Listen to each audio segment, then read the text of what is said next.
Hey there, Gateway. This is Pastor Bob, and this is our midweek video.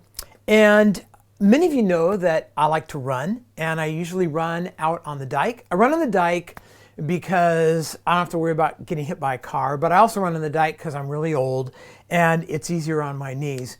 But one challenge about running on the dike is that if you're not careful, if you don't lace up your shoes really tight, you're going to get a piece of gravel in your shoe, which is like the worst. So sometimes that happens for me. I'll be running and then all of a sudden I can feel there's a piece, it could just be really small and it's in my shoe and it makes my whole run really stressful. Like I could be running and then it shifts under my heel and I land and it hurts and then maybe it shifts under my arch for a while, but just every step is stressful because I don't know where that rock's going to be.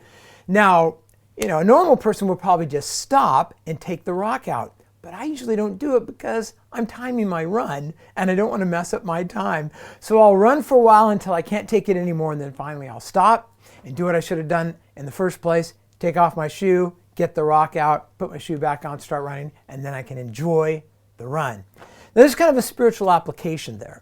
There are times in life when we, so to speak, get a rock in our spiritual shoe in our life, something that's causing us distress or anxiety, something that's making us fearful or makes us worry. But how often does that happen and we just keep running? We just get up the next day and, we're fearful of this thing, we're stressed out by this thing, but we just keep going. And what we should do is stop what we're doing, take it to the Lord, and let Him deal with it. Let Him get it dealt with. I say that because so many people I'm talking with today are so stressed. They're so worried, they're so anxious.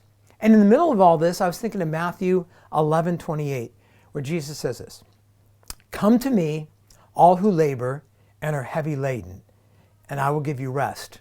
That's us. So many of us are stressed right now.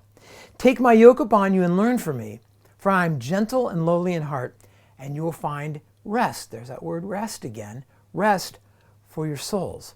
And so Jesus gives us this offer. Are you stressed? Are you anxious? Got a rock in your shoe? Stop and bring it to me because I have rest for you. Despite His offer, so many Christians are so anxious and fearful and stressed out right now. So many Christians are fighting and dividing and parting ways right now over so many things.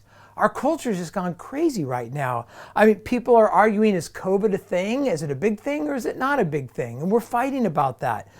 Do we shut down the economy or not? Do we wear masks or not? Do we have worship services in person or should we only do it online? Social distancing or not? Should we march against racism or not? How should we vote? And so there's all these things going on. And over the last couple of months, in my conversations with people, this has been weighing heavily upon me, so I decided to take a couple of weeks and dedicate as much time as I could to just praying about this, reading scripture on this, meditating about it, and thinking, what could I do as a pastor? Well, I made a decision actually about noon on Sunday, because that's as late as I could possibly wait to do it. And I decided that for the month of October, we're going to pause our series in Acts, and I'm going to do a mini-series, and that mini-series is called Restless. It's about finding rest in a restless world. So I want to be clear about what this series is not.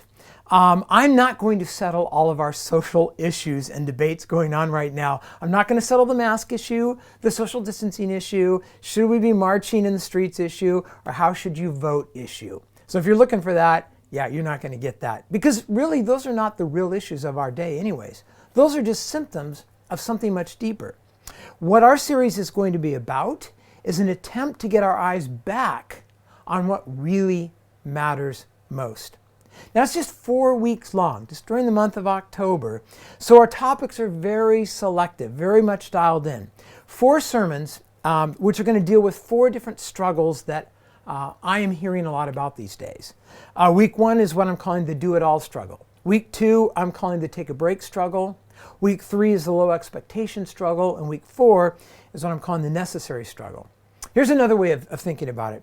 Here are our big ideas for those 4 weeks. Week 1 is this. Deciding what I'm going to do with my life also requires deciding what I won't do with my life. Week 2 is this. Physical rest is a spiritual test. We're going to talk about that. Week 3 is this. We struggle more when we don't expect to struggle much. And that's going to be a lot about the struggles we face in relationships. And the fourth week is this: I'll have more stress than I want when I have less of Jesus than I need. St. Augustine wrote this. He said, "Thou hast made us for thyself, O Lord, and our heart is restless until it finds its rest in thee." A couple things I want you to know about this series. First of all, it begins this coming Sunday. I want to encourage you to consider looking over the sermon notes early. So typically, I have the sermon notes for the following Sunday up on Wednesday on our website. They're on the front page, and you can click on that and look at those. I encourage you to look at it so you'll be able to see the text and read the Bible and be ready for that. If you watch us from home, be sure to get the handout because you'll want that in this series. And also consider this: maybe dedicating your small group time or time around the table or something. You need to have a place to be talking about all this with some friends. You're going to have opportunities for that. So that's what's coming up. I'm very excited about this mini-series we're doing, Restless, and it starts this weekend. A couple other things you need to know about. Family Promise is coming up this Sunday. We'll begin hosting. Consider helping. We still need a lot of help. You can come into the church and sign up to help, or you can go online, and on the home page is a quick link to Family Promise. We still need people to provide meals, in particular gluten-free meals. We still need people to help stay overnight. That's Family Promise. The third and the last thing is this: our church worship services. So a little background. At the beginning of the year, we were doing services just like we always do. And then in March, we had to suspend on-site worship services, as did all churches. And so once that happened, we had to kind of get into a different way of doing things. We had to start doing videos, which we had never done before. So that was our adjustment. And for a while, all our services were online, and we kind of got that figured out. And then eventually we transitioned into being able to have services on site. So some people come in person. And then we kind of stepped up our game in terms of what's going out with the video. And our goal was basically to give people options to come in person, to watch the services at home. And along those lines, I just need to reiterate something. If you have a medical condition that exempts you from wearing a mask, you are absolutely welcome to come to Gateway and not wear a mask. That's allowed, and you won't be judged for that. And by the way, if you come to church and you see someone not wearing a mask, you need to just trust they're doing the right thing and not judge them. So with all that being said, we're trying to figure out what's next. We have services on site, we have services online, but we know that we could be doing more. And we could use your help to figure out what that is. And we're asking for your input. We would love to hear from you about this. We have an email that's been set up. It's survey@gatewayweb.org. That's survey@gatewayweb.org. And here's the question we're asking. If you are not currently attending a Gateway service in person, we would like to know what it will take before you're able to rejoin us. So we know some things we have no control over. Some of you are saying, I need a vaccine, and I'm not coming back until then. But it'll be good for us to know that. Some are saying, I can't come back until we don't have to wear masks anymore, or we don't have to social distance anymore. Some people said, I can come back when there's something for my kids. But we would love to know what that is, because that will help us figure out how to take a next step in what we offer you. On the other hand, if our current structure is working for you, we would love to hear that too. You can just send us an email and give us the thumbs up sign, but that's helpful. Our goal is simply this: it's to get as much input as possible to help us make the best choices possible as we move forward in what we're offering you. Now you need to know this: we will not be responding to email. We're hoping to get hundreds and hundreds of them, but we will be putting it all together and using it to help inform us in terms of what are we going to do next. We're talking about adding the Sunday evening service back, but what would that be and what will that look like? What options should we have? So we would love to hear from you about, if you're not attending right now, what do you need in order to come back? Again, let me close with Matthew 11, because these are such good words for us.